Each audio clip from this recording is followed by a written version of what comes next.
Dopo quasi 2 mesi di lockdown con fabbriche, cantieri e molte attività commerciali che hanno riacceso i motori, sorvegliato speciale era il trasporto pubblico. Alla fine la prova è stata superata. Oggi oltre 100.000 passeggeri sulle metro, 150.000 sui bus. Rispetto ad un giorno pre-emergenza, una flessione degli utenti dell'85%.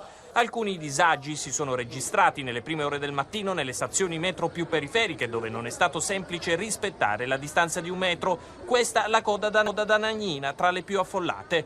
Col passare delle ore però il caos temuto non c'è stato. Circa 500.000 i lavoratori nel Lazio che oggi si sono rimessi in moto. Molti di loro si dichiarano soddisfatti. È andata benissimo. Io ho preso la metro il 23, i posti erano distanziati, non c'era tanta gente fortunatamente. Bene, i posti contrassegnati, i cambiamenti rispetto agli altri giorni ci sono perché si vede molta più gente in giro.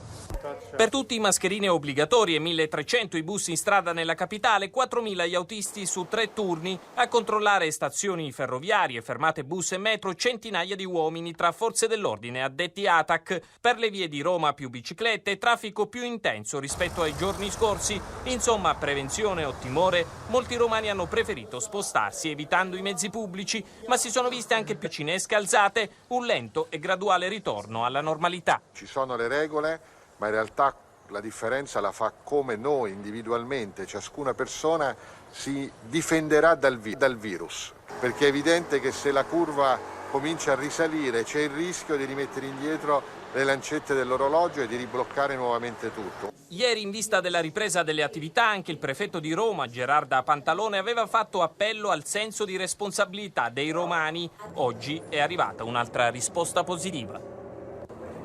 Il rapporto Istat sull'impatto delle